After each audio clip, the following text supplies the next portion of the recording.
ओम शांति।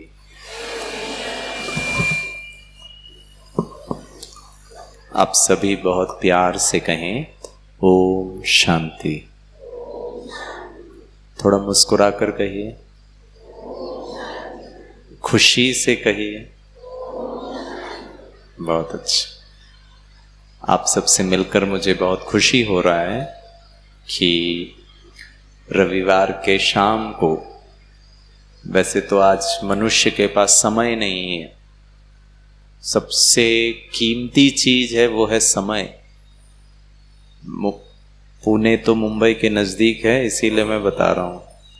मुंबई वाले पता है क्या कहते हैं, गिरीश भाई मरने की फुर्सत नहीं। तो मैं उनको मजाक में कहता हूं, नहीं नहीं आप इच्छा जाहिर करिए, प्रबंध मैं कर देता हूं मरने का। मतलब दरवाजे में यमदूत खटखटाए और आप बोले भाई कल आना, आज टाइम नहीं है मरने का, ऐसा हाल है हमारा। आपका बहुत बहुत ईश्वर पिता परमात्मा की तरफ से, प्रजापिता ब्रह्मा कुमारी ईश्वरीय विश्वविद्यालय की तरफ से, हमारे आदरणीय दीदियों की तरफ से और मेरी तरफ से आप सभी का आज के इस कार्यक्रम में बहुत बहुत बहुत स्वागत भी है, अभिनंदन भी है और बधाई भी है। ताली बजाइए अपने लिए। बहुत आज का जो हमारा विषय है, इसमें दो मुख्य बात है और वो है खुशनुमा जीवन, खुशी वाला जीवन। मराठी मध्ये काय सांगता? खुशी, आनंदी जीवन। हाँ, मुझे मराठी थोड़ी सी ही आती है, ज़्यादा नहीं आता है, इसीलिए बीच बीच में मैं आपसे पूछूंगा मराठी में क्या बोलते हैं। और दूसरा जो बहुत इम्पोर्टेंट एस्पेक्ट है वो है स्वस्थ जीवन। ठीक है, तो पहले मैं बहुत आपको बड़ी बड़ी बातें नहीं सुनाऊंगा, छोटी छोटी बातें सुनाऊंगा, और ये छोटी छोटी बातें ही हमारे जीवन में परिवर्तन ला सकती है। ठीक है, तो जो ब्रह्मा कुमारी संस्था है, आप लोग जानते हैं ब्रह्मा कुमारी संस्था के बारे में? जो लोग नहीं जानते वो जरा हाथ ऊपर उठाएं। ब्रह्मा कुमारी इसके बारे में ज्यादा जानते नहीं हैं वो हाथ ऊपर उठाएं। अच्छा, जो लोग जानते हैं वो जरा हाथ ऊपर उठाएं।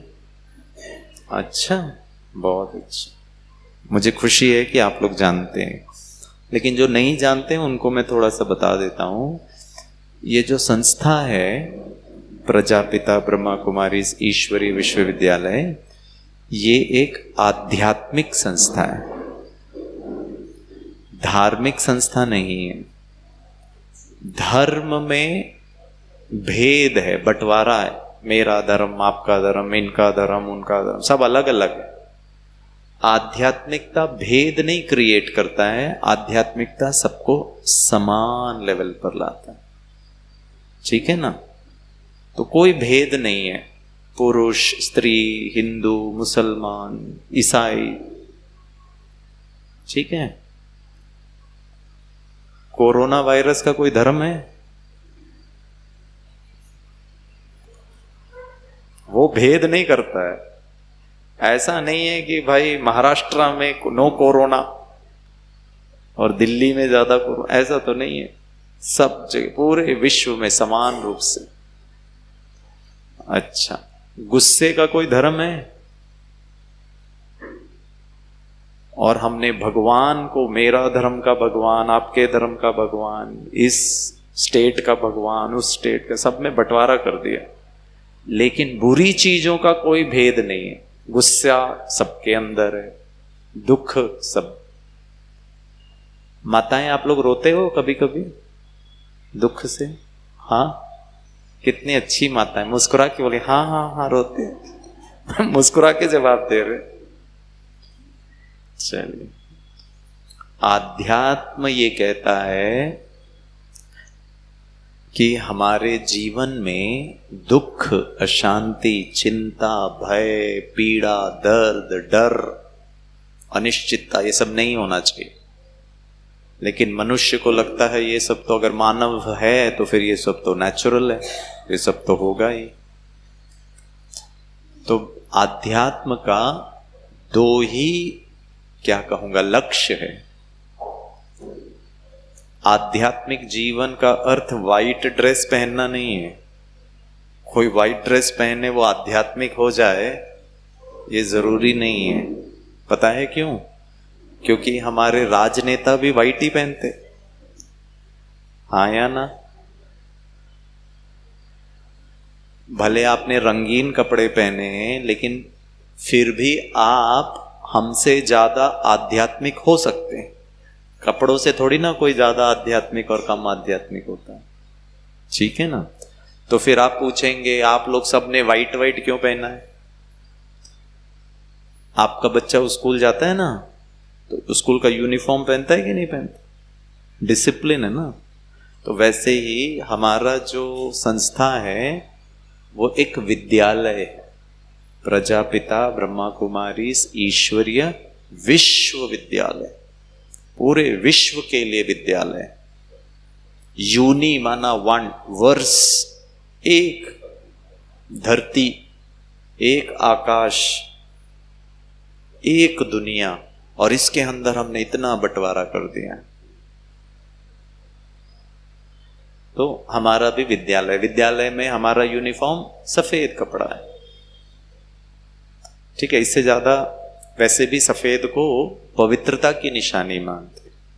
सफेद कपड़े को ना बहुत ध्यान देना पड़ता, थोड़ा भी हम कहीं कुर्सी में बैठते ना, गिरीश भाई तो पहले से देखता गंदा है, रहने दो भाई, मैं नहीं बैठूंगा, क्योंकि सफेद में गंदगी बहुत जल्दी दिखता है, तो बहुत ध्यान रखते हैं क्योंकि सफेद कपड़ा। वैसे ही खुद का चरित्र पर भी बड़ा ध्यान रखना है, उसमें भी कहीं कोई दाग ना लग जाए। और यही आध्यात्मिकता सिखाता है। आध्यात्मिकता का दो ही लक्ष्य है, और शायद मानव जीवन का भी यही लक्ष्य है। पहला लक्ष्य, पता है हम सब क्या चाहते हैं जीवन में? कि हमारा जीवन आसान हो, हाँ या ना? इजी हो, कंफर्टेबल हो, कठिन ना हो। और उसके लिए हमने क्या कर दिया? मनुष्य ने बहुत तरक्की कर ली। ये मोबाइल फोन भी उसी का ही एक नतीजा है।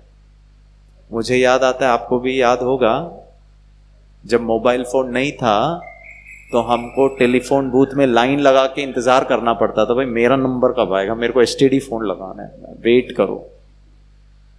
और कॉल भी करते थे तो कभी कभी नंबर ही नहीं लगता था, लाइन ही नहीं लगता था। आपको याद है? ठीक है ना? लेकिन मनुष्य ने इसका आविष्कार किया, और ये तो हम अपनी जेब में लेके घूमते हैं। आसान करने का ही प्रयास था ना, हाँ या ना? गिरीश भाई को सिरदर्द, हाँ धन्यवाद। ये आसान था या कठिन था? आसान दे तो रहा है ठंडी हवा, लेकिन इतना आवाज कर रहा है, ठीक है? आजकल सब ऐसे ही हो गया है, इतना फायदा और इतना नुकसान, बहुत जटिलता हो गई है।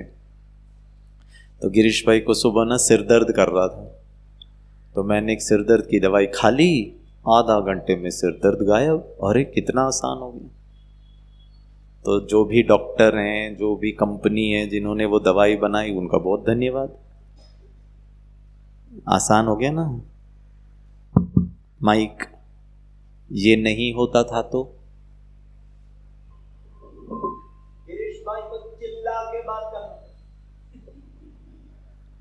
आसान हो गया। ये जिसने भी बनाया, अगर वो यहां होंगे ना तो मैं उनको तो पांव ही छू लूं, भैया धन्यवाद, कितना मेरा जीवन आसान कर दिया। जिस कुर्सी पे आप बैठे हैं आसान, हाँ या ना? ये लाइट, बिजली, कैमरा सब आसान, हाँ या ना? प्रश्न पूछूं, सही जवाब देना। एक मिनट, हाँ, कैमरा वाले भाई को भी आसान, मेरा फोटो खींच रहा है। आजकल को तो लोग को इसकी भी जरूरत नहीं, खुद ही खींच लेते अपना सेल्फी, ठीक है?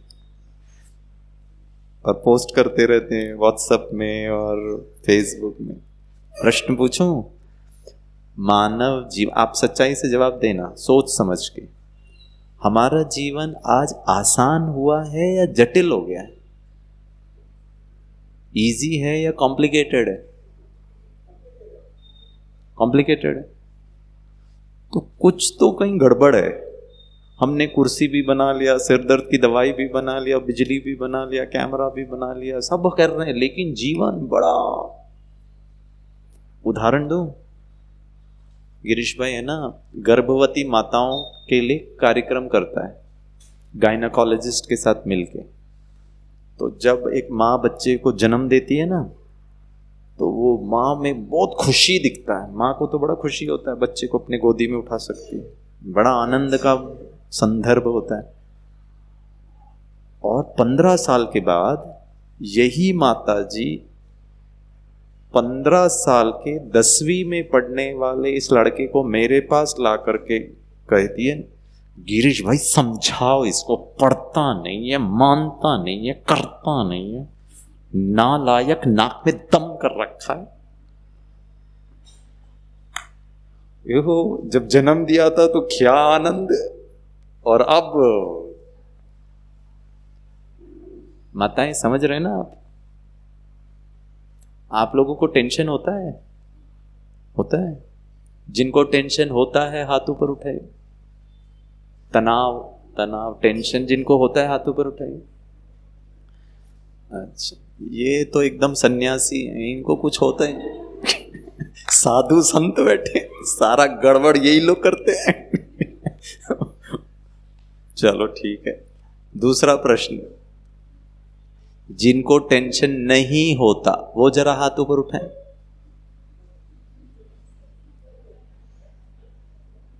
हे भगवान, देखो भाइयों और बहनों, मेरा ना यहां पे थोड़ा सा बचा हुआ है, उसका तो कम से कम लिहाज करके सही जवाब। चलो छोड़ो। तीसरा प्रश्न, जिनको टेंशन होता है 2-4 लोग, जिनको टेंशन नहीं होता एक।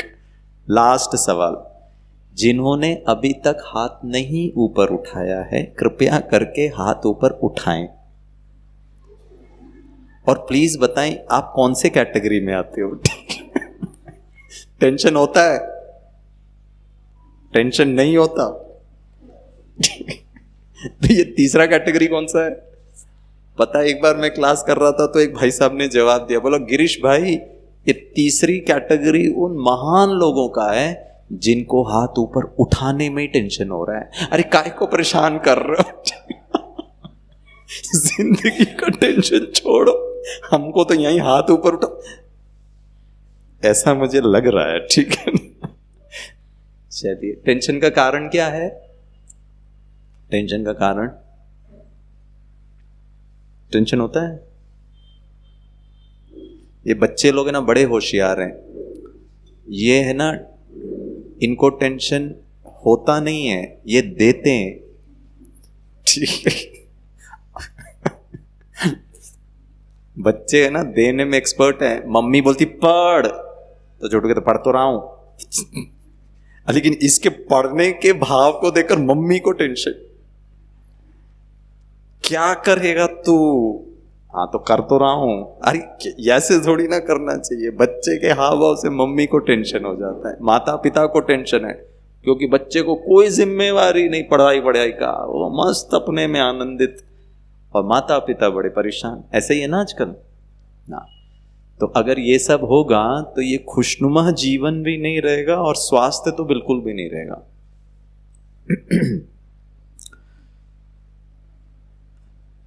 तो टेंशन का पता है कारण क्या है?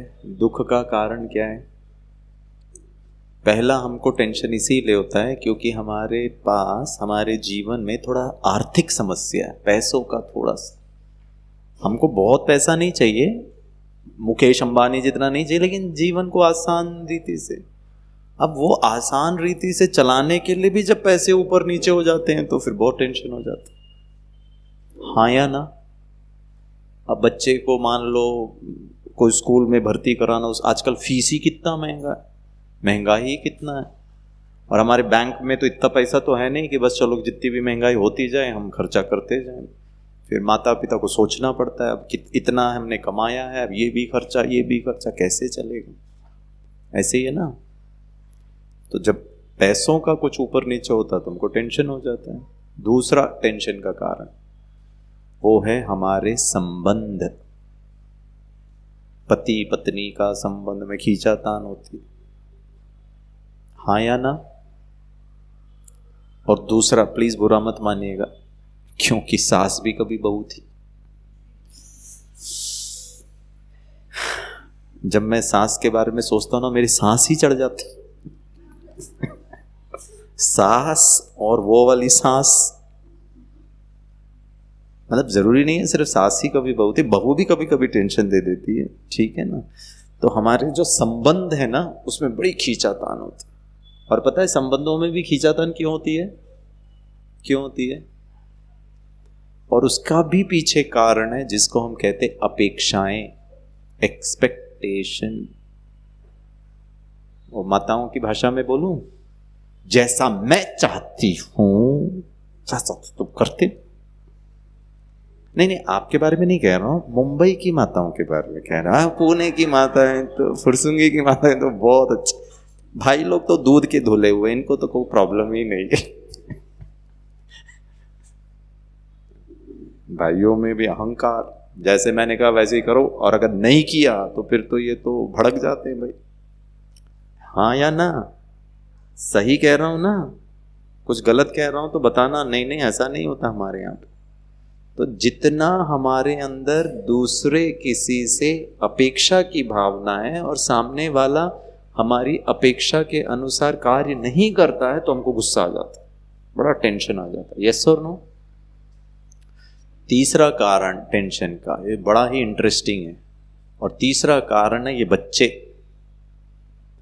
सुनते नहीं है, मानते नहीं है, पढ़ते नहीं है। बच्चे ही मुस्कुरा रहे हैं, ठीक है।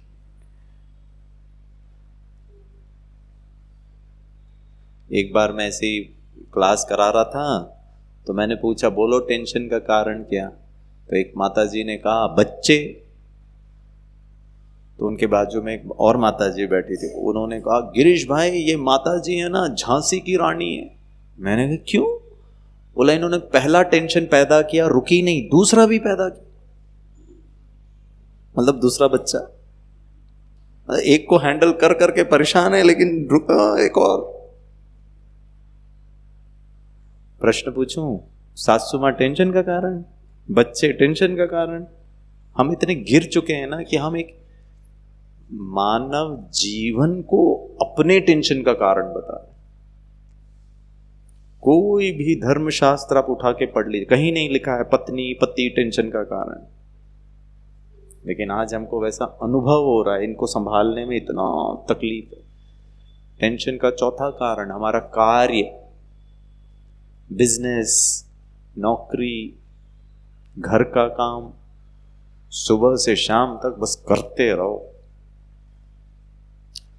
और हमारे ये जो पति देव, ये शाम को आके घर में पत्नी से पूछते तुम करती क्या हो सारा दिन?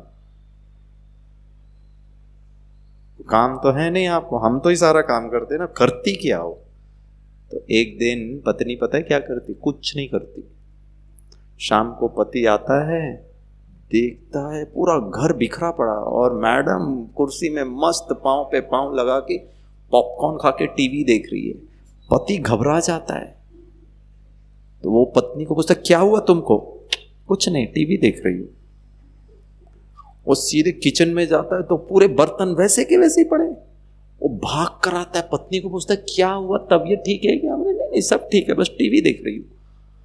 बेडरूम में जाके देखता है वैसे के वैसे ही सब कपड़े वपड़े ऐसे ही पड़े हुए। वो घबरा जाता है, वो सीधे टीवी और पत्नी के बीच में आके खड़े हो जाता है। तो पत्नी मुस्कुरा के कहती बाजू हटो, टीवी देखने दो। मतलब प्रॉब्लम क्या है आपको? तो पत्नी कहती है आप है ना हमेशा शाम को आकर एक डायलॉग बोलते हो, तुम करती क्या हो सारा दिन, करती क्या हो? आज मैंने कुछ नहीं किया।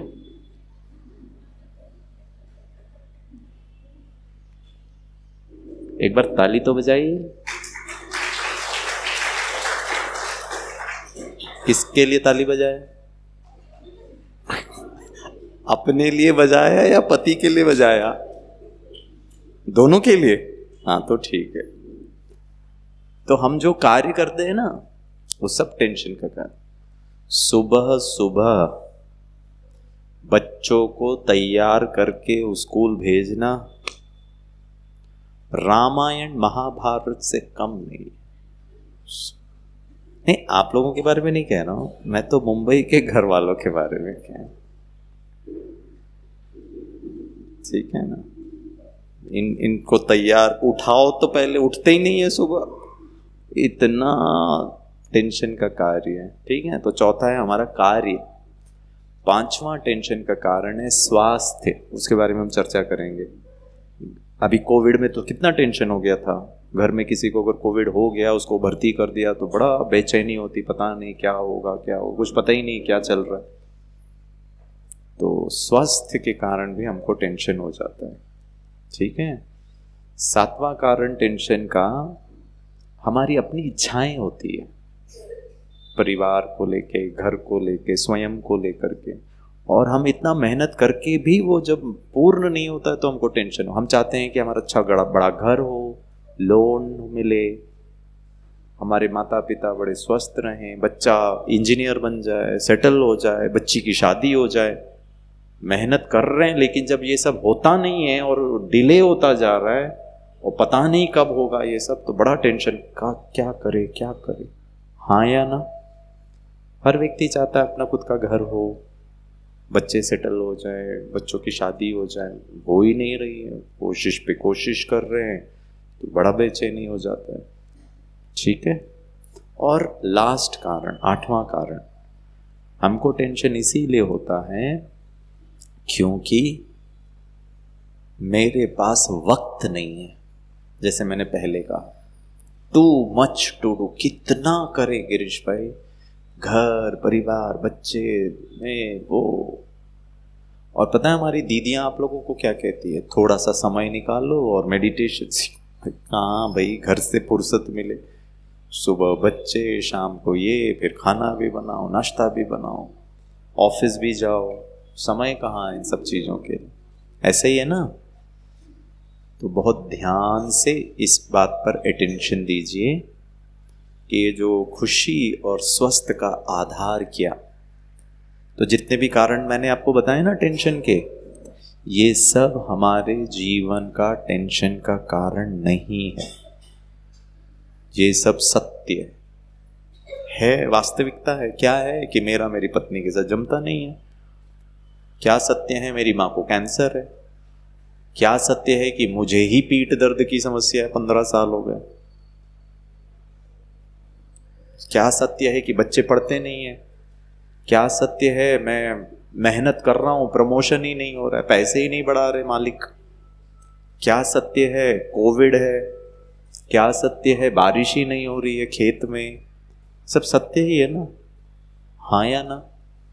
ऐसे ही है ना? मैं कोई झूठ तो नहीं बोल रहा हूं। लेकिन प्रश्न ये है, ये सब के होते मुझे या आपको तनाव, दुख, गुस्सा क्यों आ रहा है? पता है क्यों आ रहा है? क्योंकि मैं या आप ये सब वास्तविकताओं को, सत्यताओं को किस प्रकार से हम सामना कर रहे हैं, उस पर निर्भर करता है आपके जीवन में तनाव है या नहीं। अर्थात तनाव का कारण बाहर नहीं है, आपका दुख का कारण कोई दूसरा व्यक्ति नहीं है। मेरा दुख या गुस्सा या टेंशन का कारण मैं कैसे हैंडल कर रहा हूं इस परिस्थिति में। प्रश्न पूछूं? आपका बच्चा आकर कहे, मम्मी कल मेरी गणित की परीक्षा है और वो बहुत डिफिकल्ट है, कठिन है, मैं परीक्षा नहीं लिखूंगा, चाहिए तो आप लिख लो।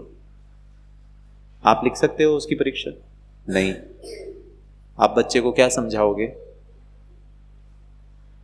बेटा परीक्षा तो तुझे ही लिखनी पड़ेगी, मुक्ति नहीं है। हाँ या ना? पढ़ना तो तुझे ही पड़ेगा। हाँ या ना?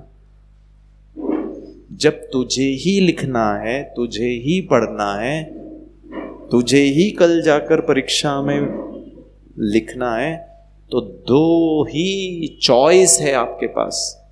या तो प्यार से, खुशी से, शांति से, मुस्कुरा करके जाकर परीक्षा लिखो पढ़ करके, या फिर रो के, परेशान होके, दुखी होके, घबरा करके लिख लो। लिखना तो पड़ेगा।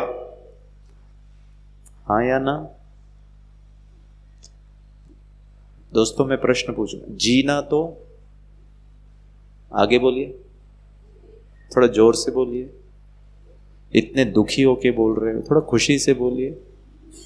जीना तो पड़ेगा, सुबह उठना तो, जोर से बोलिए। कॉलेज या स्कूल में तो, मम्मी आप अभी भी जाते हैं? हाँ, तो इनको बोलने के लिए बोलिए। हाँ बोलो, बच्ची के लिए ये बोल रही हैं माता जी। परीक्षा तो लिखनी ही पड़ेगी, होमवर्क तो, बर्तन तो,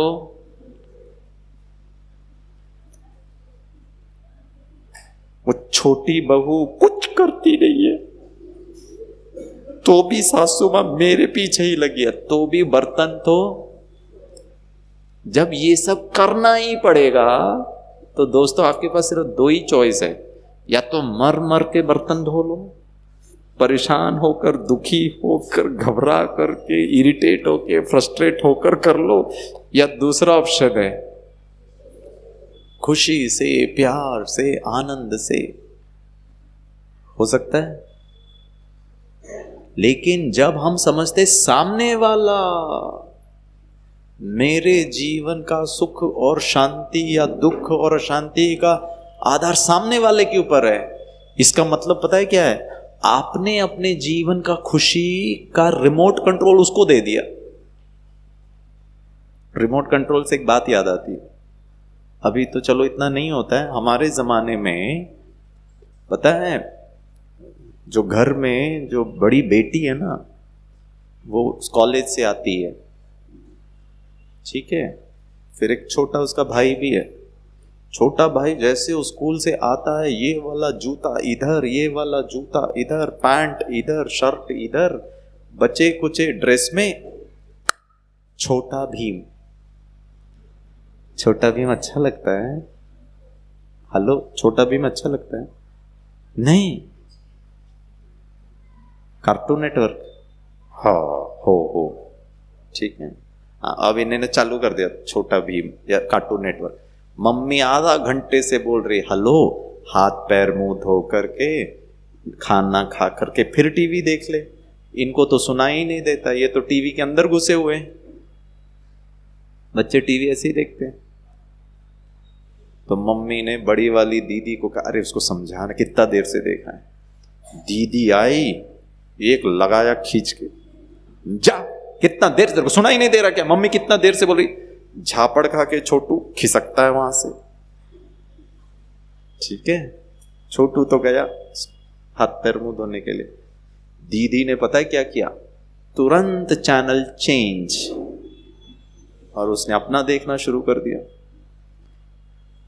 घर का बेल बजता है, घंटी बजती है, दीदी जाती है दरवाजा खोलने, खोल करके वापस आती है तो देखती है क्रिकेट चालू। हाँ, भैया के हाथ में रिमोट कंट्रोल।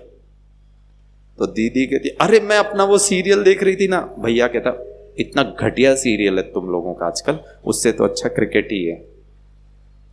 तो दीदी बोलता, आपका क्रिकेट भी कोई अच्छा नहीं है, 11 लोग एक गेंद को मारते रहते, काको क्रिकेट है। भैया बोलता, तू मेरे को कुछ भी कहते, क्रिकेट को कुछ नहीं कहना, बुरा लगता है मेरे को बहुत।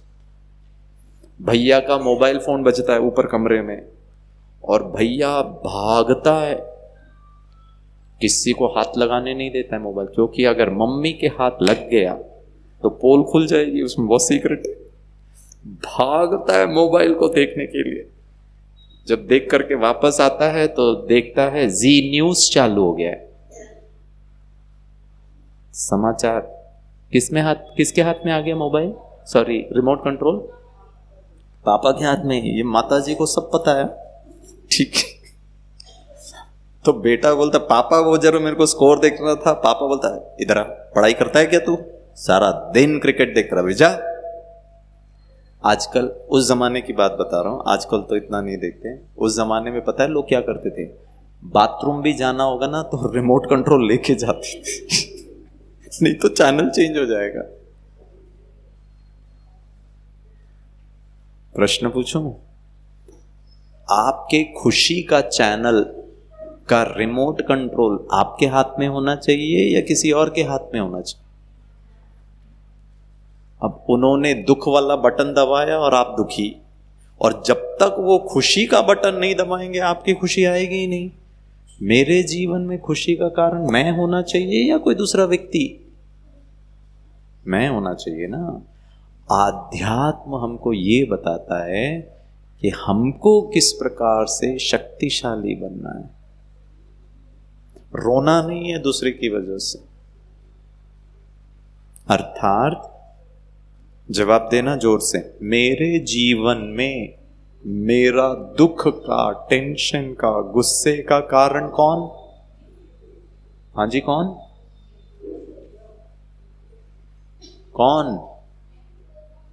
हाँ, मैं जोर से बोलना, हाँ ठीक है, ये हॉल गूंज जाना चाहिए आपकी आवाज से। ठीक है, देखते हैं। मेरे जीवन में मेरा दुख का कारण, हाँ, ये हूं नहीं बोलो, बस मैं बोलना, ठीक है। एक और बार बोलेंगे एक साथ, घर तक आवाज जानी चाहिए, ठीक। मेरे जीवन में मेरा टेंशन का कारण, काश आपके घर वाले सुन पाते। अगर आपका बच्चा ये सुन लेता था ना, तुरंत मंदिर में जाके 2 नारियल चढ़ा के कहता, भगवान जी आखिरकार प्रार्थना सुन ली तूने, मेरी मम्मी अक्ल की बात कर रही है, पापा भी अक्ल की बात कर रहे, क्योंकि पापा ऑफिस से घर आते साथ बस एक ही डायलॉग बोलते, तुम लोगों की वजह से, तुम लोगों की वजह से, तुम लोगों की वजह से। और यहां क्या बोल रहे हैं, हो मैं, और सही में तो तुम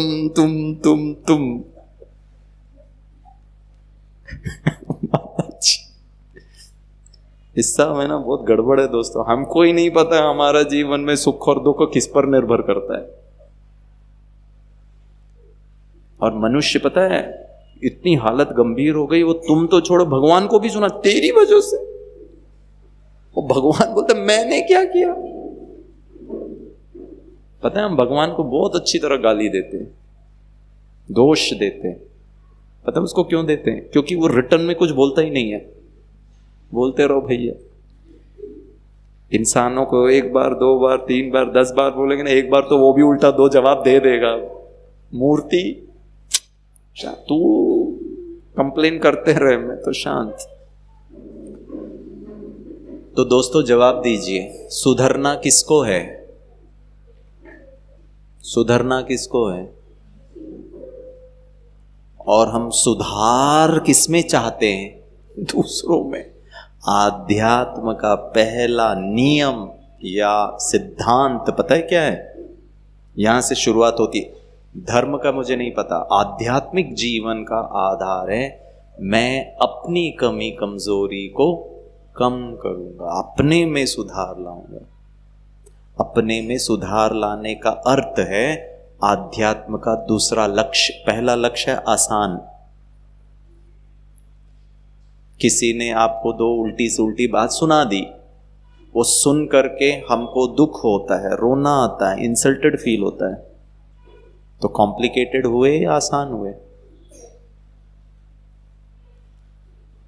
वो व्यक्ति थक नहीं रहा है आपको गाली देने में, ठीक है, और हम शांत रहने में थक रहे हैं, इसीलिए हमको पीड़ा, गुस्सा। वो व्यक्ति आपको अपनी मर्जी से गाली दे रहा है, तो क्या मैं अपने मर्जी से शांत और सुख और आनंद में नहीं रह सकता हूं? कि उसकी गाली सुन के उल्टा दुखी होना कोई जरूरी है क्या? किसने कहा? किसने कहा? स्वतंत्र हम नहीं बने हैं अभी भी। आध्यात्म शक्ति हमें बंधन से मुक्त हो जाते हैं। 1947 15 अगस्त को भारत अंग्रेजों की गुलामी से मुक्त हो गया, आजाद भारत, स्वतंत्र भारत, ठीक है। उसके पहले दो तंत्र और था। एक तंत्र था जिसको हम कहते थे राजतंत्र, राजा होते थे और राजा की प्रजा होती थी। राजा प्रजा का संरक्षण करता था, पालना देता, उनका ध्यान रखता था। उस समय क्या कहते थे? राजतंत्र। और राजा का बेटा फिर राजा बनेगा, फिर उसका बेटा वो राजा बनेगा। वो खत्म हो गया, भारत आजाद हुआ, वो खत्म हो गया। और फिर क्या आया? लोकतंत्र, प्रजातंत्र। अभी लोकतंत्र चल रहा है। महाराष्ट्र की सरकार में लोकतंत्र की हालत गंभीर है, क्योंकि जब हमने वोट दिया था तो हमने जिसको चुना, प्रजा का, प्रजा के द्वारा चुने हुए प्रतिनिधियों द्वारा प्रजा पर शासन, हम ही ने किसी को चुनाव में जिताया, वो हम पर 5 साल शासन करते हैं, उसको हम प्रजातंत्र कहते हैं, अंग्रेजी में डेमोक्रेसी कहते हैं। तो पहले राजतंत्र, फिर प्रजातंत्र, और इन दोनों के चक्कर में एक तंत्र को हम भूल गए। पता है कौन सा तंत्र? स्वतंत्र। स्व मतलब मैं, तंत्र माना सिस्टम। क्या मैं अपने आप को पालना दे सकता हूं, अपने आप को शक्ति? वो गाली दे रहा है मुझे, वो उसकी मर्जी, लेकिन मेरी मर्जी क्या है? मेरी मर्जी मुस्कुराना, मेरी मर्जी शांत रहना।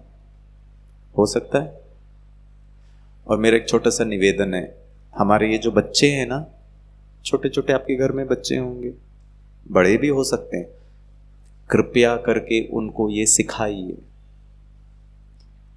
वो बहुत कमजोर हैं, छोटी छोटी बातों में रोते हैं, छोटी छोटी बातों में जिद करते हैं। हमारे जमाने में हम ऐसे नहीं थे, हम झापड़ खाते थे ना तो भी बाबूजी करके पांव छूना पड़ता था।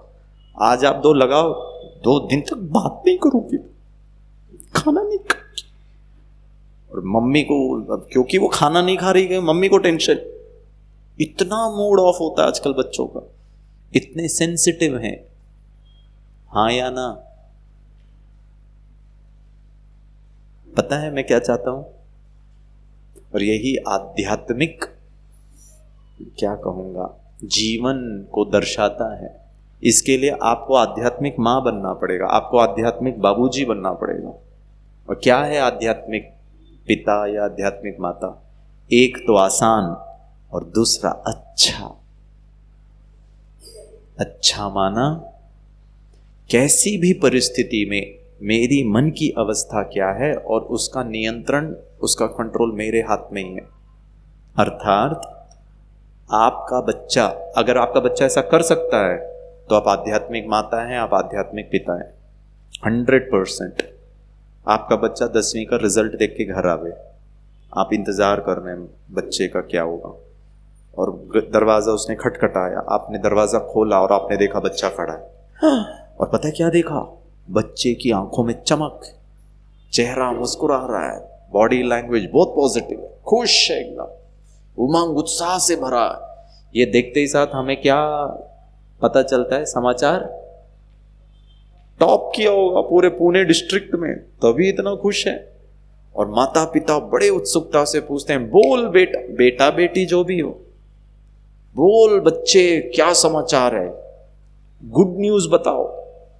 और बच्चा मुस्कुरा के कॉन्फिडेंटली, आत्मविश्वास से सीना तान करके कहता है मुस्कुराते, मम्मी फेल होकर आया हो।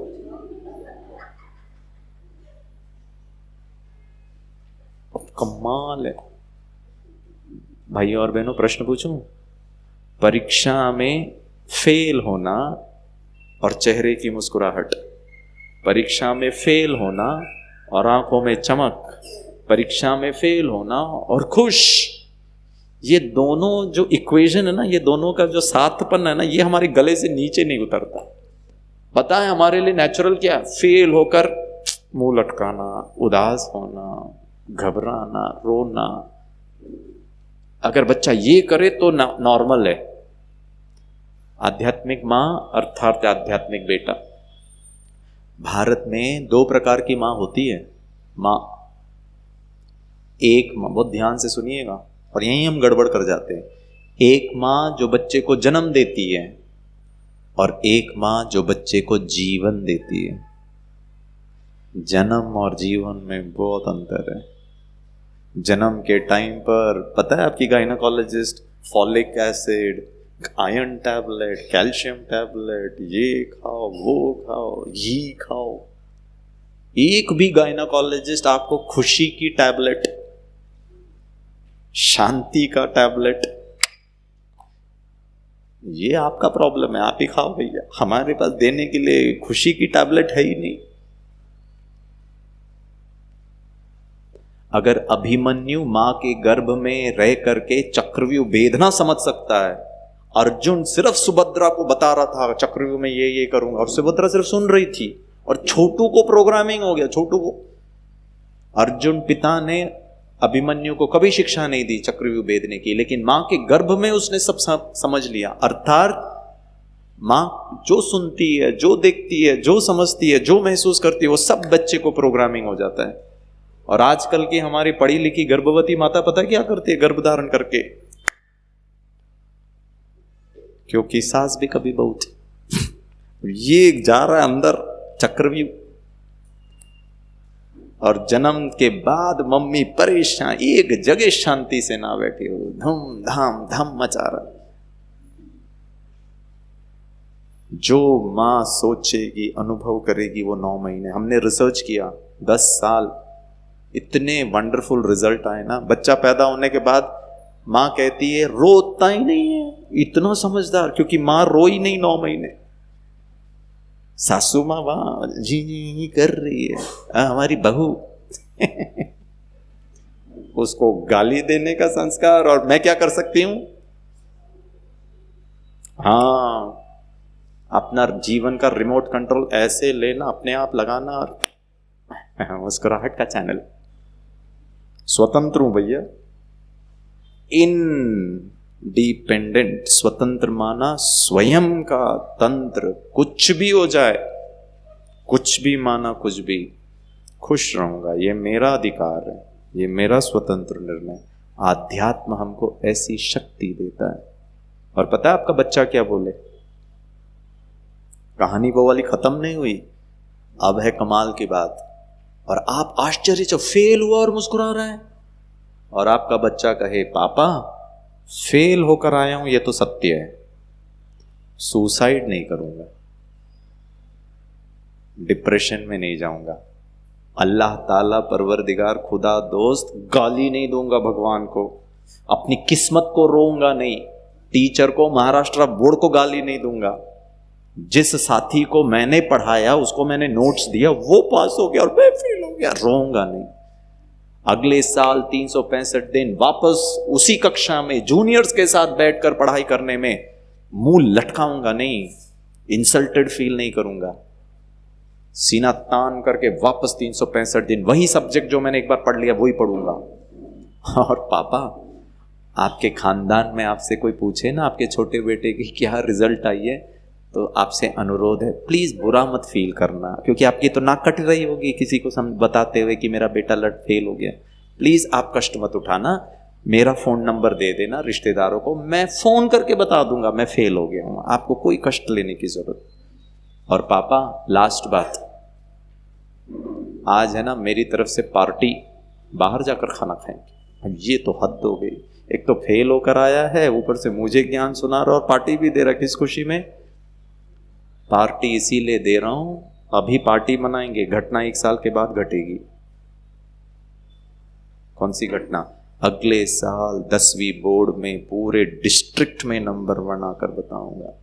ये है आध्यात्मिक बच्चा कि जीवन में किसी कारणवश हार वाले संदर्भ में भी यहां ना हारे, ना दुखी हो, ना फ्रस्ट्रेट हो, ना सदा खुश, और वापस कल की परीक्षा में उतने ही उमंग उत्साह से पढ़ूंगा। ऐसे बच्चों को बनाने में आपका क्या योगदान है? आप उनको कपड़े खरीद के दे रहे हो, उनको ऑर्लिक्स पिला रहे हो, उनको बादाम खिला रहे हो, उनको अच्छा कमरा दे रहे हो, उनके एसी, उनको कंप्यूटर, उनको मोबाइल, प्लीज दीजिए, मुझे कोई प्रॉब्लम नहीं, अच्छा दीजिए और अच्छा दीजिए, लेकिन साथ में विपरीत परिस्थिति में मुस्कुराना कैसे है वो भी सिखाइए। अपनी गलती, अपनी कमी, अपने जीवन में जो आया है उसका दोषारोपण ऊपर वाले को, इधर वाले को, उधर वाले को देना बहुत आसान है। और पता है वो वही करने वाले, क्योंकि हमने और आपने यही किया है, हमसे ही तो सीख रहे हैं वो। तो क्या हम अपना बच्चों का भविष्य, हम माता पिता कितना चिंता करते हैं, बच्चा क्या करेगा, बच्चा क्या करेगा। आपको एक कहानी सुनाता हूं। एक गांव में एक बच्चे का एक्सीडेंट हो गया, कहानी है, सत्य नहीं है। बच्चे का एक्सीडेंट हो गया, उसका पांव टूट गया, वो चल ही नहीं सकता है, बहुत गरीब।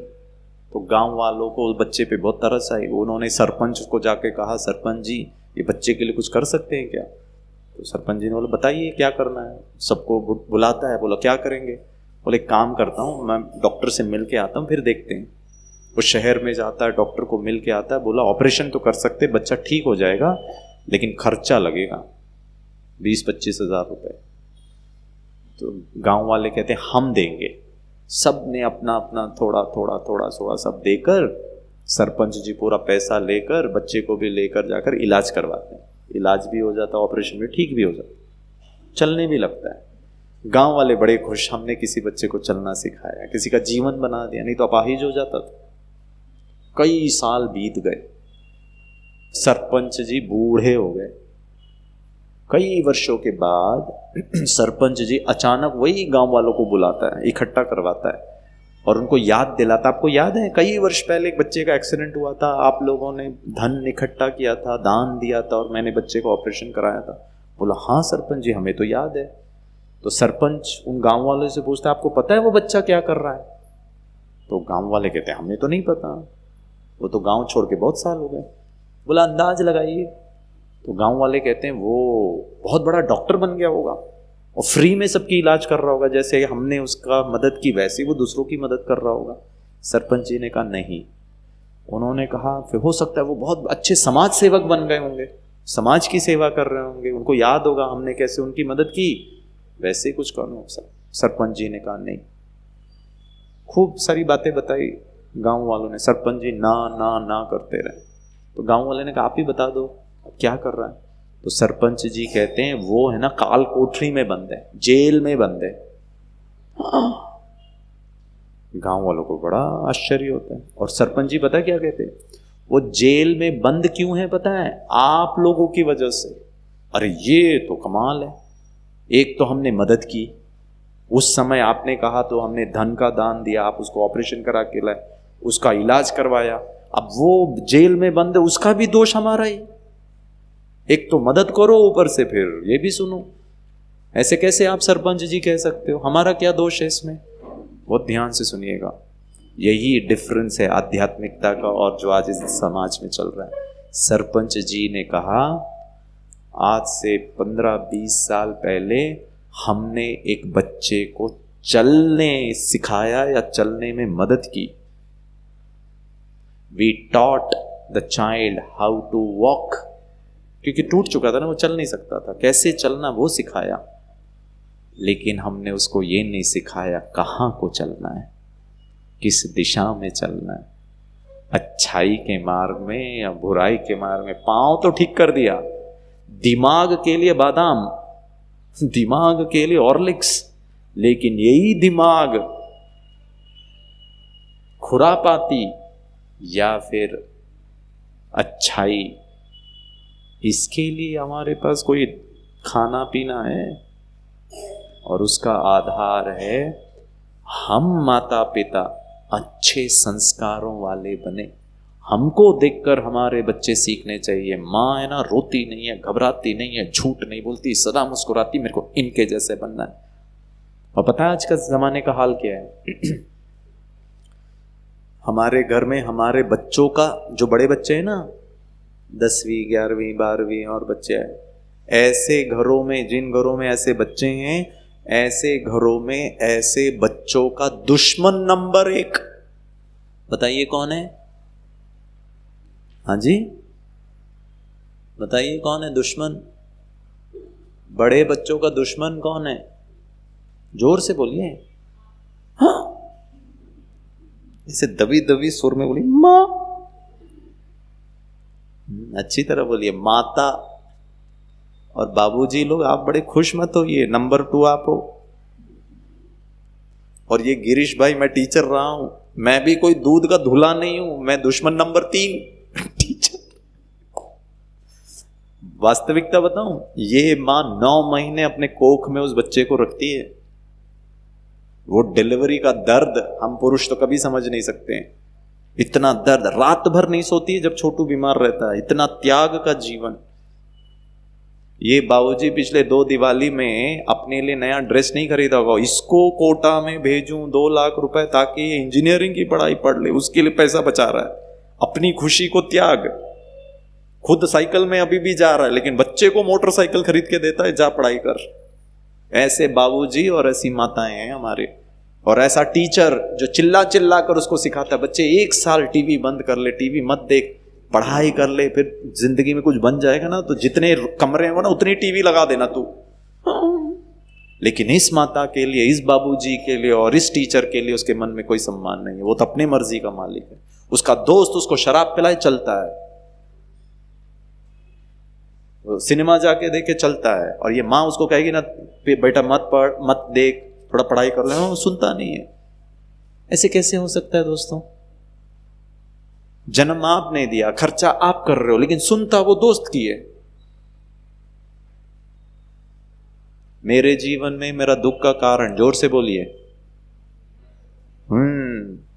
और हम बहुत अच्छी तरह रोते, हे भगवान तू क्या कर रहा है?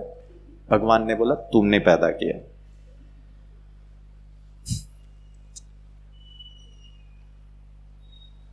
पालना आपने दी है, संस्कार आपने डाले हैं, फिर रो रहे हो। ऐसे कैसे हो सकता है? मेरे जीवन में मेरा दुख का कारण मैं, गुड न्यूज, मेरे जीवन में मेरा सुख का कारण मैं। पता है क्यों? क्योंकि उस बच्चे को घर के अंदर वो मूल्य, वो अच्छाई, वो स्नेह, वो दिख ही नहीं रहा है। हर चीज कार्य। उदाहरण दूं, आप में से कितने लोगों को छिपकली से डर लगता है? हाथ ऊपर उठाइए, अच्छी तरह उठाइए, या ऐसे ऐसे डर डर के नहीं उठाइए। यहाँ कोई छिपकली नहीं है। छोटू तुमको डर लगता है छिपकली से? अच्छा हाँ, माताएं हाथ ऊपर उठाओ अच्छी तरह। अच्छा अच्छा, आप में से कितने लोगों को कॉकरोच से डर लगता है? हाथ ऊपर उठाए। कॉकरोच, अच्छा कॉकरोच से डर लगता है? अच्छा ठीक है। अच्छा, आप में से कितने लोगों को सांप से डर लगता है? सांप, हाँ काफी लोग हैं। अच्छा, लास्ट क्वेश्चन, आप में से कितने लोगों को अंधेरे से डर लगता है? अंधेरे से हाथ ऊपर उठाइए। अच्छा, अंधेरे से भी डर लगता है? कुछ माता जी तो परमानेंटली हाथ ऊपर उठाते हैं। अरे एक ऐसा तो बोलो जिसमें हाथ नीचे रखो, जो बोल रहे थे हाथ उठाते ही जा रहे, रखते ही जा रहे। ठीक, चलो। पता है ये जो डर है, ये डर अपने आप में नहीं आता है। ये डर समाज, लोग, माता पिता। अब आप अपने बच्चे के मन में किसी बात का डर पैदा कर रहे हो, अच्छी मां हो, सॉरी यहां बुरा मत मानिए, बोलिए ना, वो जिंदगी भर डरेगा। तो डराइए मत। अपने बिहेवियर को, व्यवहार को, कर्म को देखिए, और मेरे कर्म इतने अच्छे होने चाहिए जिससे कि बच्चे को मुझे देख करके वैसा सीखने का एक मौका मिले। आजकल बच्चे पता किस में से सीखते? सिनेमा से सीखते। उनके लिए हीरो सलमान खान और दीपिका पादुकोण, प्रियंका चोपड़ा। प्रियंका चोपड़ा ने 1 फूटी कौड़ी खर्चा नहीं किया आपके बच्चे की। आपका बच्चा आपकी जेब से पैसा निकाल करके देख रहा है, और उसके लिए हीरो वो, और आप कुछ नहीं। जन्म आप दे, रात भर सोए आप नहीं, और उसके लिए हीरो हीरोइन दूसरे। ऐसे कैसे हो सकता है? पता है उनको वो क्यों अच्छे लगते हैं? वो इसीलिए अच्छे लगते हैं क्योंकि वो सिनेमा में, वो 3 घंटे के सिनेमा में सलमान खान कहो या जो भी कहो, वो बहुत अच्छे हैं, वो बहुत शक्तिशाली हैं, वो रोते नहीं हैं, रुलाते नहीं हैं, दुश्मन को एक मुक्का मारते हैं, सब परास्त हो जाते हैं, इतनी शक्ति है। वो अन्याय अत्याचार, उसके अगेंस्ट में वन मैन आर्मी है, उसको कोई नहीं चाहिए, वो अकेला खड़ा हो जाएगा। आपके बच्चे को उसमें मूल्य नजर आ रहा है। उदाहरण दूं, एक मूवी था बजरंगी भाईजान। उस मूवी में सलमान खान का बस एक ही लक्ष्य था, उस छोटी सी गूंगी सी पाकिस्तानी बच्चे को उसके मां से मिलाना। कितने पापड़ बेलता है, 3 घंटे की मूवी, और आपका बच्चा पता है वो 3 घंटे कैसे देखता है? आंख भी नहीं झपकाता, उसका हार्ट, माइंड, किडनी, लिवर सब टीवी के अंदर। और जब वो पाकिस्तान में बच्ची स्लो मोशन में अपनी मां से गले लगाती है, सीन ऐसा, आपके बच्चे के आंखों से आंसू टपक रहा। क्या भावना है। पिछले 2 साल लॉकडाउन में उसकी मां 24 घंटे में 25 घंटे किचन में काम कर रही थी, आंसू का दूर तक ये भी नहीं पता चला कि भाई मां परेशान है घर में। मतलब आंसू है, घर में दिख नहीं रहा उसको, घर में उसके आंसू नहीं आ रहे, टीवी में आ रहा है। ऐसा कैसे है? टीवी वाले उसके अंदर से आंसू निकलवा पाते हैं और आप रियल में नहीं निकलवा पा रहे हैं। पता है उसको मां को देखकर नहीं आ रहा है, क्योंकि मम्मी बचपन से, क्योंकि सलमान खान के उस बजरंगी भाईजान के मूवी में सलमान खान की मां ने उसको कभी नहीं कहा पढ़ पढ़ पढ़ पढ़ पढ़, नौकरी कर, MBA कर, शादी कर, घर बसा। उसको तो बस एक ही लक्ष्य था, इस बच्ची को मां से मिलाना। और मेरी मम्मी ये मत कर, वो मत कर। मम्मी बोले तो उसको ऐसे ही है ना बच्चे। हाँ या ना? वो बच्चे का नाम क्या है? पीछे पीछे, ये आपके आगे। हाँ, दक्ष, ऐसे ही है ना? बोलता हाँ। अरे मम्मी के सामने तो नहीं बोलो कम से कम, ठीक है ना? ऐसे कैसे हो सकता है दोस्तों? यहां भावनाएं जागृत हो रही है टीवी देख के, लेकिन रियल जिंदगी में कोई भावना नहीं है मां की परेशानी, पापा का कष्ट को देख करके। पता है क्यों? क्योंकि हम हीरो नहीं बने। हीरो माना अच्छा, अच्छा माना मूल्य और सिद्धांतों से। पता है क्यों मेरे को बाबूजी के कष्ट को देख करके दुख नहीं होता? क्योंकि सलमान खान दुखी होता है तो आंसू आ जाते हैं, और यहां पापा के कष्ट को देखकर कोई आंसू नहीं आ रहे। क्योंकि जब मैं 5वीं कक्षा में पढ़ता था, गणित में थोड़े कम मार्क्स आ गए तो पापा ने दिया मिला के, तो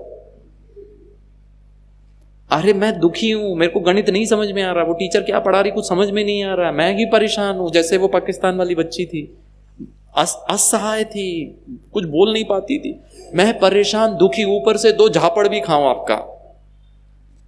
असहाय पीड़ित को झापड़ मारना विलन का काम है कि हीरो का काम है? हाँ जी, अपने बारे में कह रहे, अपने बारे में नहीं बोल रही। अब आप चाहते हो कि बच्चा आपको समझे, और पता है मम्मी क्या बोलती है? तेरे उम्र में ना मम्मी 11 किलोमीटर चलकर जाती थी, तब जाकर मैंने BSc कंप्लीट किया, तब जाकर। बच्चा बोलता मम्मी सुन सुन के ना कान पक गए, कल से ना 12 किलोमीटर बोलो कम से कम। अरे एक ही डायलॉग बचपन से एक ही सुना, तेरी उम्र में हम जैसे कर, तेरी उम्र में। तो बता छोटू क्या बोलता है? मेरे लिए तो बस आती। अरे आपके जमाने में बस नहीं थी तो मेरा क्या दोष है? मेरे लिए तो बस आती है। What rubbish. आप बच्चे को स्कूल भेजने से पहले उसके मन को खुश करके भेज रहे हो, या ये से सब सुना सुना कर उसके मन को वैसे ही डिस्टर्ब करके भेज रहे हो? बताइए। अब हमको लगता है हम बहुत अच्छी मम्मी है। प्रजापिता ब्रह्मा कुमारी ईश्वरीय विश्वविद्यालय में आकर के अपने जीवन, अपनों के जीवन, इन बच्चों के भविष्य के लिए समझिए। ऐसे ही नहीं व्हाइट पहन के हम बैठे हैं, और वो बहुत असर करता है। मेरे को गुस्सा इसीलिए आ रहा है क्योंकि मैं मां हूं। मां की बात बच्चा नहीं मान रहा तो गुस्सा आ रहा है। आपको कोई गुस्सा करे तो आपको वो व्यक्ति पसंद आएगा, भले आपकी कितनी भी गलती हो।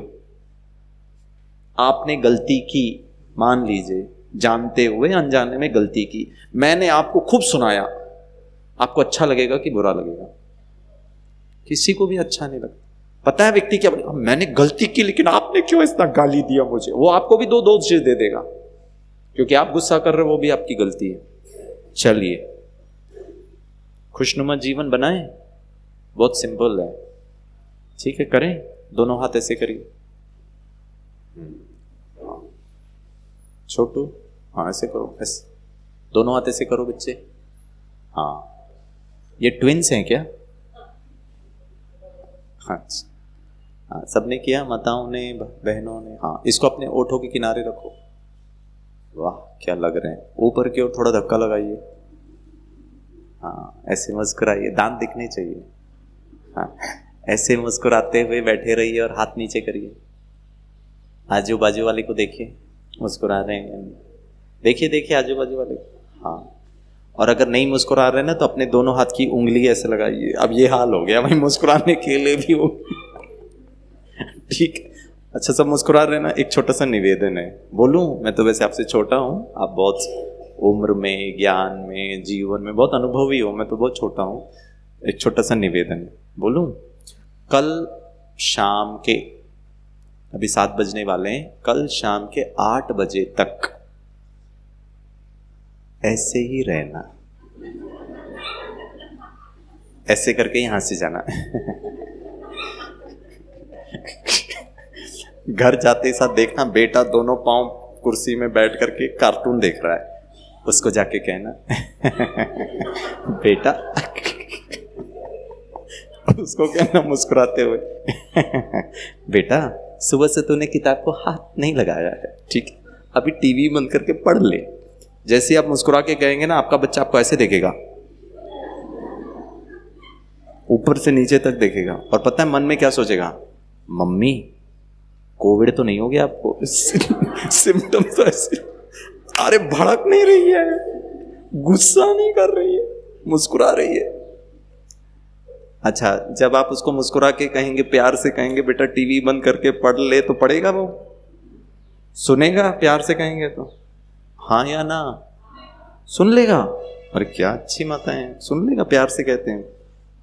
लेकिन कुछ बच्चे इतने नटखट होते हैं ना, प्यार से कहने से भी नहीं सुनते, तब तो फिर गुस्सा करना पड़ता है, हाँ या ना? तो एक बार मैं गुजरात में प्रोग्राम कर रहा था, तो मैंने वहां की माताओं को पूछा, जब प्यार से कहते हैं तो बच्चे मानते हैं क्या? तो माताओं ने कहा बिल्कुल नहीं मानते सर, तभी तो गुस्सा करना पड़ता है। तो मैंने कहा कि प्यार से कहते हैं तो मानते क्यों नहीं है? प्यार आता हूं आपसे संबंधित है, मैंने नहीं कहा, वो माता जी ने कहा था उस दिन, मैं बस बता रहा हूं। मैंने उनको पूछा कि प्यार से कहते हैं तो बच्चे मानते क्यों नहीं है? तो माता जी ने कहा प्यार से कहते हैं तो बच्चे इसीलिए नहीं मानते क्योंकि बाप पे गया है। मैंने कहा भाई माता जी, यहां झगड़ा छिड़ जाएगा। और अगर बच्चा क्लास में नंबर 1 आए, मेरा बच्चा, जब अच्छा अच्छा हो तो सब माता जी के गुण, जब ऊपर नीचे हो तो सब पिता के गुण। वैसे तो भी सुनेगा नहीं। दूसरी बार कहना, तीसरी बार कहना, चौथी बार कहना, आधा घंटा करना। प्रश्न पूछूं, छोटा बच्चा पढ़ाई ना करके टीवी देखने की जिद कर सकता है, तो क्या आप कल शाम के 8 बजे तक मुस्कुराने की जिद नहीं कर सकते हो? अच्छाई की जिद हम नहीं कर पाते हैं, उल्टी चीजों का जिद तो तुरंत आ जाता है। ये है कमजोरी, और आध्यात्म इस कमजोरी को चेंज करना सिखाता है। और आप और मैं, वो टीवी देखते जा रहा, देखते जा रहा, देखते जा रहा, उसकी कल परीक्षा है, वो गलत कर रहा है। गलत वाला व्यक्ति जिद्दी है, गलत वाला व्यक्ति गलत करने में सक्षम है, और हम अच्छाई करने वाले 1 बार शांति से, 2 बार शांति से, 3 बार शांति से। और ये माताएं यहां बैठ करके मेरे बारे में सोचे कि टकलू तू जो इतनी बकवास करके भाषण करने वालों की कोई कमी नहीं, और भाषण कितना अच्छा करते, लेकिन प्रैक्टिकल में तो पॉसिबल नहीं है ना दोस्तों। बस यही चेंज करना है। पता है हम इतने जल्दी खिसक जाते हैं, 1 बार प्यार से, 2 बार प्यार से, 3 बार प्यार से, 4 बार प्यार से, वो टीवी देखता जा रहा है। अब माता जी का ब्लड प्रेशर चढ़ रहा है, शांति भंग हो रही है, खुशी से धन धन धन करके तितर बितर हो रहा है। तब हमारी माता जी पता है क्या करती है? शांति की टिकली निकालती है और ड्रेसिंग टेबल पे चिपकाती है। शांति बाहर, स्नेह की माला, करुणा, दया, समझाने की शक्ति, ये सब बाहर ड्रेसिंग टेबल पर, सब दिव्य गुण बाहर। वो दीपिका पादुकोण अपना गुण नहीं छोड़ती है, सलमान खान अपना मूल्य नहीं छोड़ता, लेकिन माता जी ये छोटू के आधा घंटे के बर्ताव से सब दिव्यता बाहर। सहन शक्ति की कंगन, सहनशीलता की चूड़ी, सब बाहर। और अब ये माता जी दुर्गा, काली, असुर संहारिणी, अष्टभुजाधारी, शेरों वाली, शेर में आकर बचे एक झापड़ लगाती, चिल्ला के पड़ जाकर कितना देर से तेरे को समझ में नहीं आता है क्या? झापड़ खा के छोटू वहां से जाता है। हमको एक चीज गलत हमको समझ में आता है कि गुस्सा करने से ही काम होगा। ये ओम शांति सब क्या ओम शांति? ये दीदियों को कोई काम तो है नहीं, सफेद ड्रेस पहनो, सेवा केंद्र में रहो, शादी तो की नहीं, बच्चे तो है नहीं, नौकरी तो है नहीं, पति तो है नहीं, बस एक ही चीज इनको आता है, ओम शांति। ओम शांति से ये सुधरेंगे बच्चे। सॉरी। हाँ,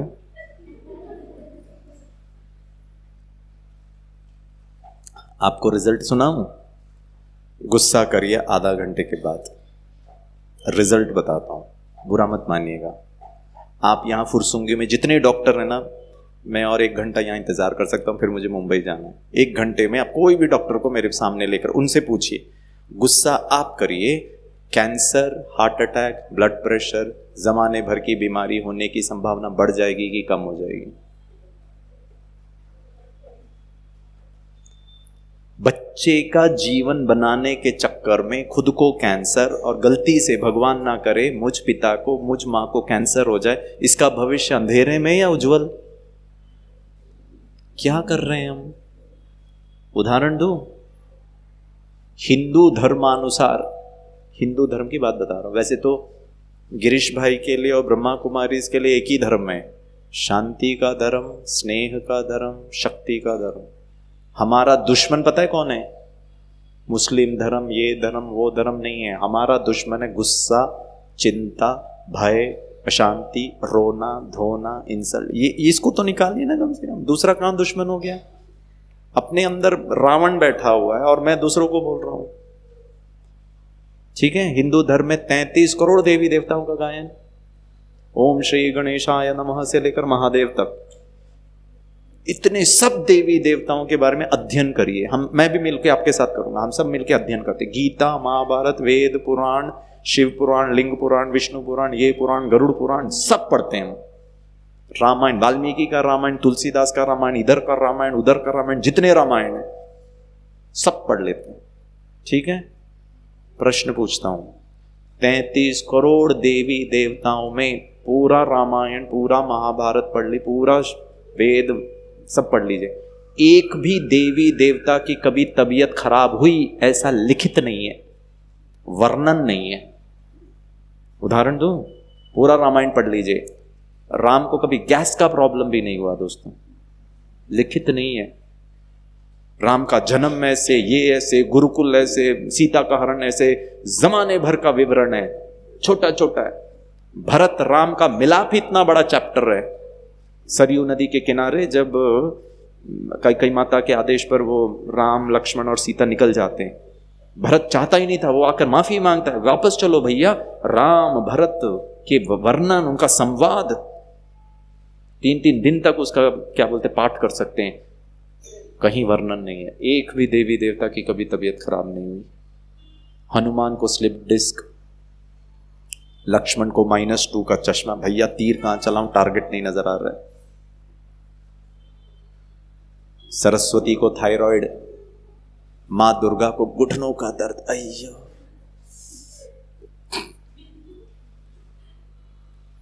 श्री कृष्ण को डैंड्रफ। मजाक नहीं कर रहा हूं। और ये जितने भी देवी देवताओं का गिनती नाम करा है ना, इनका जीवन आपके जीवन से बहुत संघर्षपूर्ण था। अक्कासुर को मारो, बक्कासुर को मारो, रावण को मारो, महिषासुर को मारो, हवा में ना मरे, धरती में ना मरे, महिला से ना मरे, पुरुष से ना मरे, रात को ना मरे, दिन को ना मरे। किसको मारना है आपको? 24 घंटे का जीवन, पति पत्नी बच्चे माता पिता सास ससुर, गिनती के 10 लोग आपके घर में, वो भी ज्यादा है। आप जहां काम करते हैं, जिस क्षेत्र में, वहां 50 लोग होंगे जिसके साथ मिलके काम करते हैं। जिस समाज के हैं 100 लोग, दिन में आप 100 लोगों से मिलते होंगे।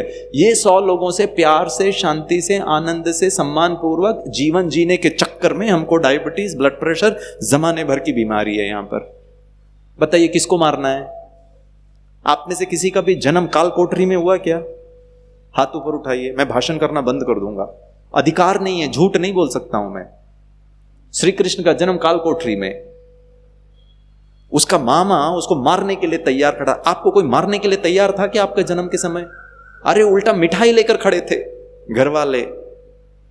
तुम पैदा हो या हम पटाखा फोड़ते हैं। आपका जन्म सुखदायी था, वहां कृष्ण के जन्म में कोई मारने के लिए खड़ा था। कितना संघर्षपूर्ण जीवन था कृष्ण का। प्रॉब्लम प्रॉब्लम प्रॉब्लम प्रॉब्लम, अरे जन्म नहीं हुआ, कोई मारने के लिए वेट कर रहा है। और अंतिम श्वास श्री कृष्ण ने लिया तो भी संघर्षपूर्ण था। धर्म की स्थापना, अधर्म का विनाश, कौरवों को हराओ, पांडवों को जिताओ। कितने पापड़ बेलने पड़े आपको? कौन से पापड़ बेलने बताओ? किसको मारना है? यहां जमाने भर का हॉस्पिटल है। एक भी धर्मशास्त्र हिंदू धर्म का उठा दीजिए और बताइए कौन सा हॉस्पिटल का वर्णन है? आयुर्वेदा नहीं था वहां पे, होम्योपैथी नहीं था, कुछ नहीं था। था सरस्वती को घुटनों का दर्द। श्री कृष्ण को महाभारत में कहते हैं गांधारी ने श्राप दिया। जब पता चला युद्ध होने ही वाला है और पांडवों की तरफ से श्री कृष्ण युद्ध करने वाला है, तो गांधारी को पता चला मेरे 100 कौरव पुत्रों की मृत्यु निश्चित है। पांडव, भीष्म पितामह, स्व इच्छित मृत्यु वाला भीष्म पितामह को हाथ नहीं लगा सकते पांडव। गुरु द्रोण को भी कुछ नहीं कर सकते। कर्ण, कवच और कुंडल वाले कर्ण को भी कोई हाथ नहीं लगा सकता। लेकिन ये जो कृष्ण है ना, वासुदेव, ये बड़ा डिफिकल्ट प्लेयर है। इसके सामने कोई नहीं टिक सकता। यहां कोई भी हो, भीष्म पितामह, कुछ भी हो, श्री कृष्ण वासुदेव के सामने जब उसे पता चला वासुदेव उस तरफ है, मतलब मेरे 100 कौरव पुत्रों की मृत्यु निश्चित है। मां अपने बच्चों की मृत्यु का दुख, आवेश, क्रोध में कृष्ण को जाकर पता है क्या करती है? वासुदेव तुझे मैं श्राप देती हूं। जिस प्रकार मेरी आंखों के सामने मेरा कुरु वंश का महाविनाश होगा, ऐसे ही तेरे कुल भी आपस में, तुम यादव कुल आपस में भाई लड़ मर के भस्मीभूत हो जाएंगे, धरती पे नहीं रहोगे। श्राप देती हूं। पता है श्री कृष्ण ने कैसे जवाब दिया? Shri Krishna is equal to satya. सत्य पता है क्या है? शरीर सत्य नहीं है, गुस्सा सत्य नहीं है। जो आप बच्चे को देख करके आधा घंटे की पढ़ाई के बाद नहीं पढ़ रहा, उसके कारण आपको आवेश आ रहा, झूठ है। क्योंकि चित्त सत्य, चित्त मानात्मा, सत्य चित्त आनंद। श्री कृष्ण ने मुस्कुराकर कई माता को हाथ जोड़ के नम्रता पूर्वक सिर झुकाकर कहा। माता ने कहा श्राप देती हूं। श्री कृष्ण ने कहा जी माते। कुछ फर्क, गाली दिया, मरने का श्राप दिया, तो भी श्री कृष्ण का चित्त, तब जाकर कोई पूजनीय होता, तब जाकर मंदिर में जाकर हम पूजा करते हैं श्री कृष्ण की। बुरा मत मानेगा, बस बताने के लिए। उस श्री कृष्ण के जगह पर ये गिरीश कृष्ण होता, मान लीजिए कलयुग का कृष्ण, तो मैं गांधारी को कहता तू मर, मेरे को मार। कोशिश नहीं किया क्या? इतने पापड़ बेले, मैं तो पांडवों को 5 गांव तक लेकर आ गया था। तेरा पुत्र दुर्योधन मानने को तैयार नहीं था। तुम लोग मरोगे, मेरे को मारती है। रोते कृष्ण गिरीश के मंदिर में जाके फूल माला चढ़ाते, हाँ या ना? कभी नहीं। परेशान कृष्ण के मंदिर में जिसका मुंह लटका हुआ है, परेशान।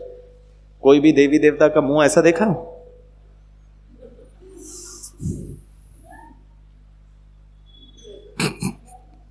पता है देवी देवताओं का चेहरा कैसा है? अपना चेहरा जरा देखना घर में 24 घंटे में, और आप चाहते हो कि आपका बच्चा आपकी पूजा करे, वंदन करे। कभी नहीं हो सकता दोस्तों। हम सबको वही प्रिय लगता है जो सदा मुस्कुराता है, वो चाहे घर के अंदर हो चाहे घर के बाहर हो। वो उसको बाहर मिलेगा तो घर वालों को छोड़ेगा, बाहर वाली के पीछे जाएगा जहां उसको स्नेह मिलेगा, और हम लोग परेशान होते जाएंगे। क्या मैं मूल्य, कौन से मूल्य? आत्मा के मूलभूत गुण, शांति, सुख, आनंद। कल रात के 8 बजे तक हो सकता है।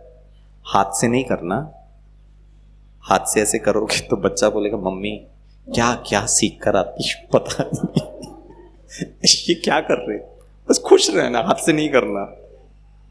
भाई लोग करेंगे, खुश रहेंगे। बोलो अभी खाना खाने जाएंगे, घर में खाना खाएंगे, पत्नी खाना बनाएगी, दाल रोटी चावल सब्जी, पतियों के लिए। मम्मी का तो बता दिया, हमारे पति रोटी का टुकड़ा तोड़े, आलू गोभी के सब्जी में मिक्स के पहला निवाला जैसे मुख में रखे, इतना नमक। तो आपको क्या करना है?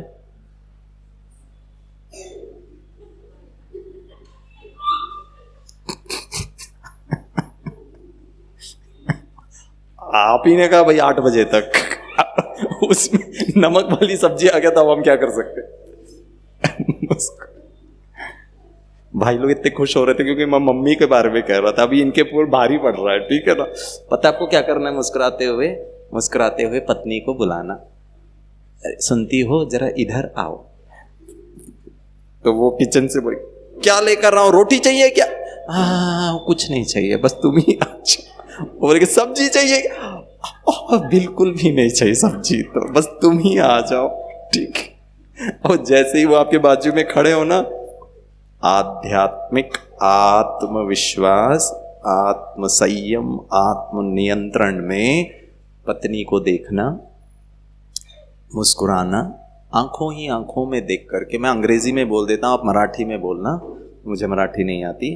वो आलू गोभी का नमक वाला सब्जी का कटोरा हाथ में लेना, बड़े कॉन्फिडेंटली, हिम्मत के साथ पत्नी को देखना, मुस्कुरा के कहना आई लव यू, तू ही खा ले पूरा, मैं अचार के साथ खा लूंगा, मैं दही के साथ खा लूंगा, मैं उपवास कर लूंगा, लेकिन एक चीज नहीं करूंगा।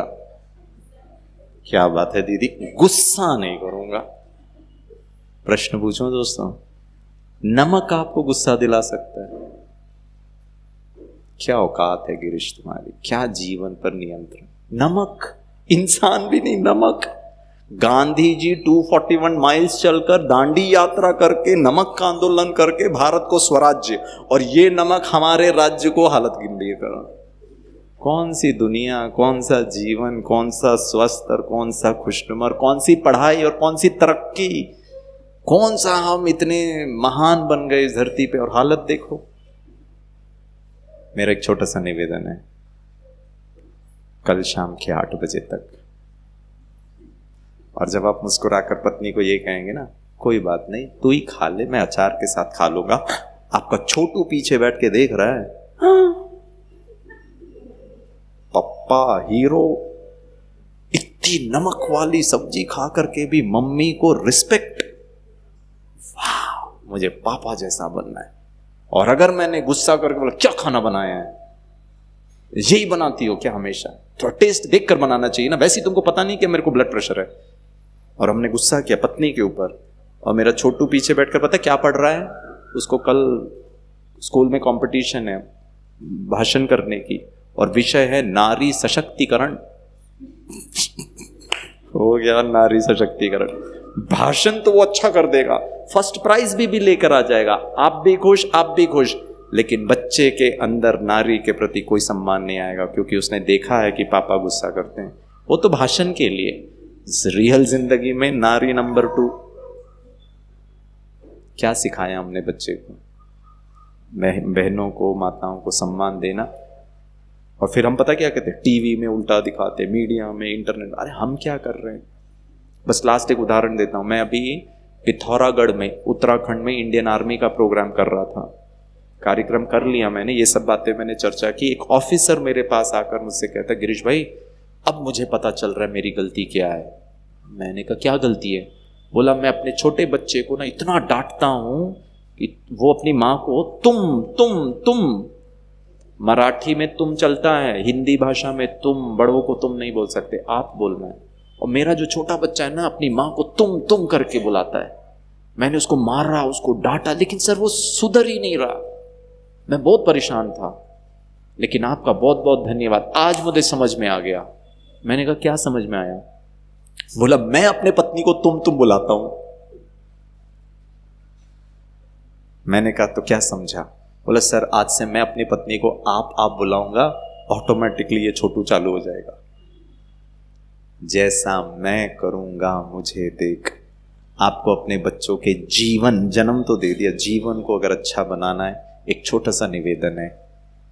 एक विद्यालय है, इस विद्यालय में कैसे मूल्य निष्ठ जीवन, अच्छे संस्कार, दिव्य गुण, जहां प्यार, शांति, सुख, आनंद, आत्मविश्वास के साथ 24 घंटे खाना बनाना, कपड़े धोना, बच्चों को सब खुशी से, ये सीखना पड़ेगा हमें। हम नहीं सीख रहे, हम भूल गए ये सब।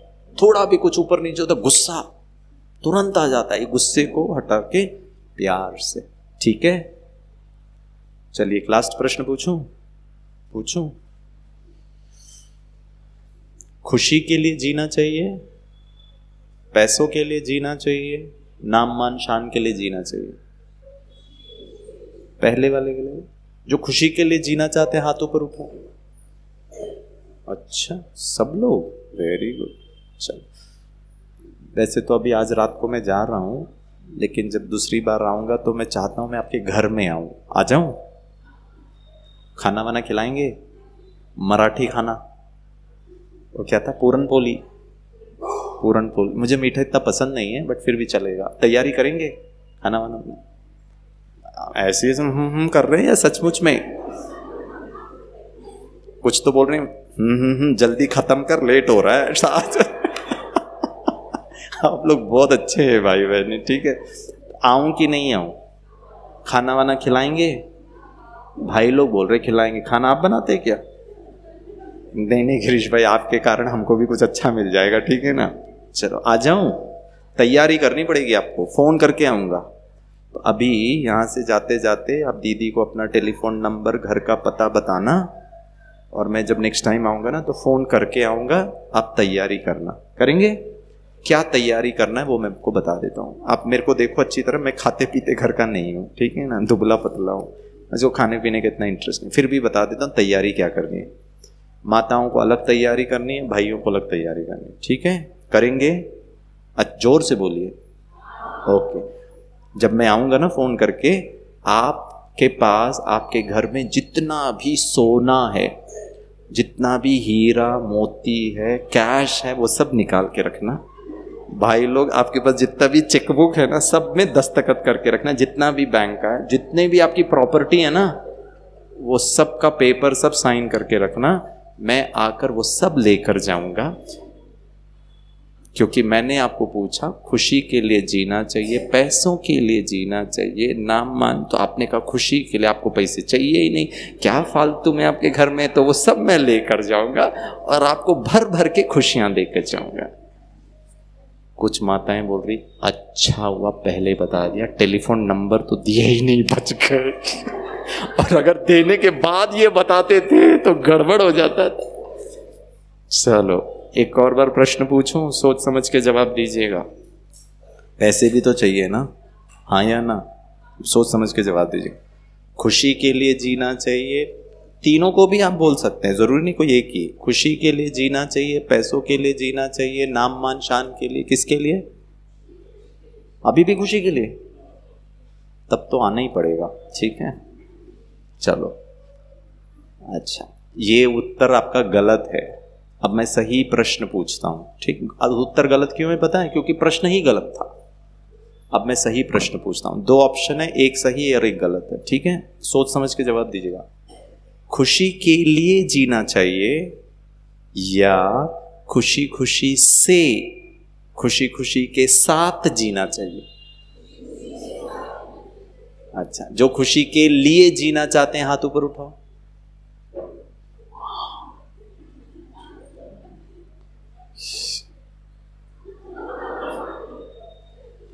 गौतम बुद्धा को भी बुद्धा बनने में ना वक्त लग गया था, और आपको तो 2 मिनट में पता चल गया अंदर की। तो भाइयों और बहनों, खुशी के लिए जीना और खुशी खुशी से जीने में क्या अंतर है? खुशी खुशी के लिए जीने का मतलब है अभी खुश नहीं हूं, कल परसों जब कुछ अच्छा होगा। और खुशी खुशी से जीना मतलब अभी अभी। इस परमात्मा ये ज्ञान देता है, आत्मज्ञान, समय का ज्ञान, कर्मों का ज्ञान, अभी कैसे खुश रहना है। सीखना चाहिए कि नहीं? जब हम ये सीखेंगे, सदा मुस्कुराते रहेंगे, अच्छी मम्मी, आसान मम्मी, तो ये बच्चों के जीवन में संस्कार ऑटोमेटिक लेंगे। ठीक है, ताली बजाइए अपने लिए जोर से। 1 मिनट मेडिटेशन करें। मेडिटेशन माना अपने आप को अच्छा बनाना, अपने आप से बातें करना, अपनी अच्छाइयों को जागृत करना।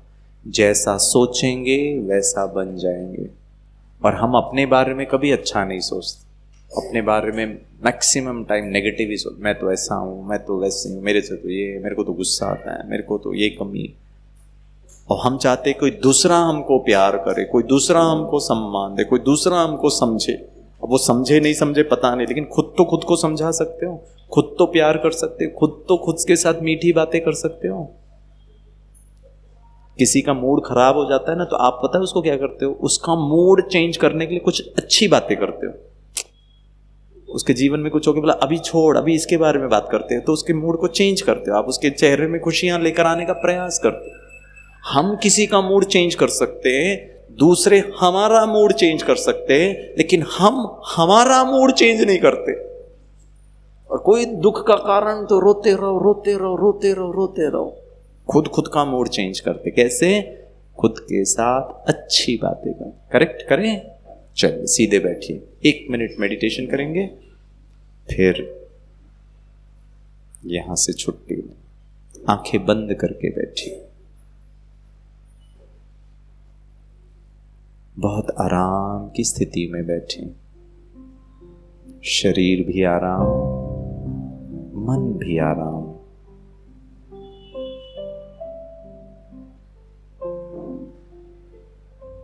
ऐसा लगता है जैसे मैं अकेला हूं इस हॉल में। कहीं दूर से सुंदर संगीत की आवाज,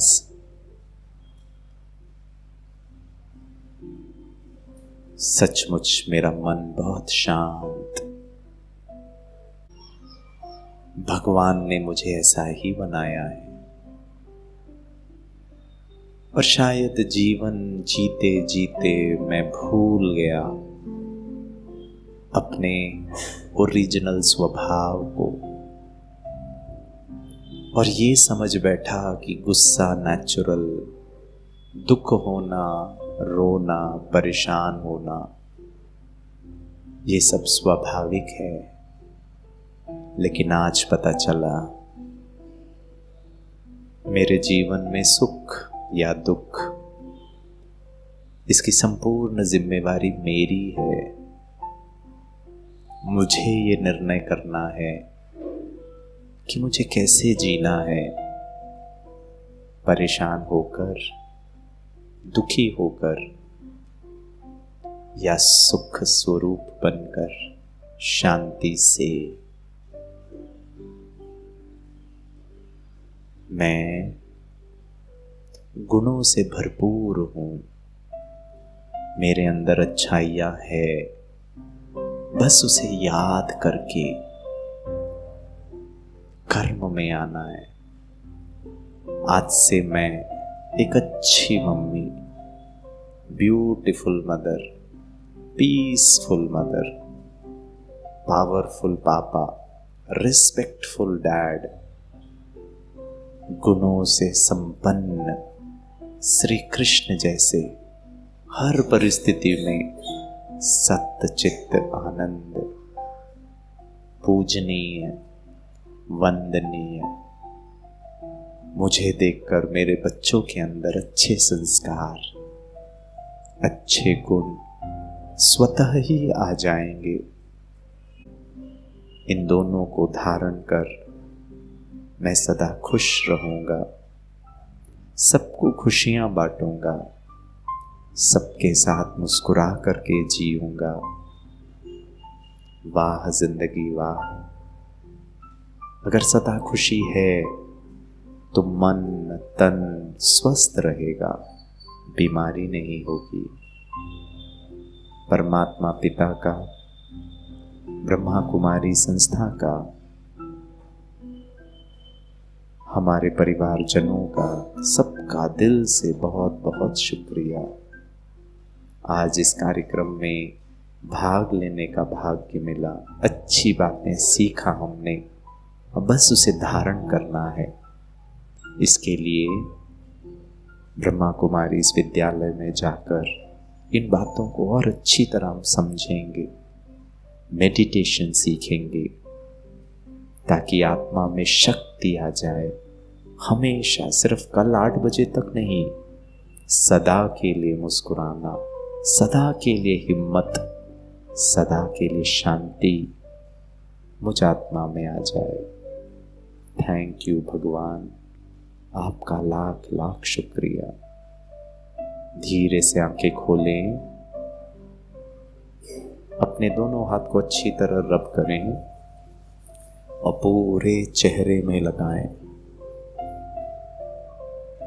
इसी शांति की स्थिति में, इसी मन की अवस्था में मैं घर जाऊंगा। इसी अवस्था में मैं अपने घर वालों से बात करूंगा। खुशी और शांति से खाना बनाएंगे, खुशी और शांति से घर का हर कार्य करेंगे, तो हमारा घर का वातावरण कितना श्रेष्ठ, कितना अच्छा हो जाएगा। बहुत प्यार से कहें ओम शांति। मुस्कुरा कर कहें ओम शांति। उमंग उत्साह से कहें ओम शांति। Thank you. ताली बजाइए अपने लिए।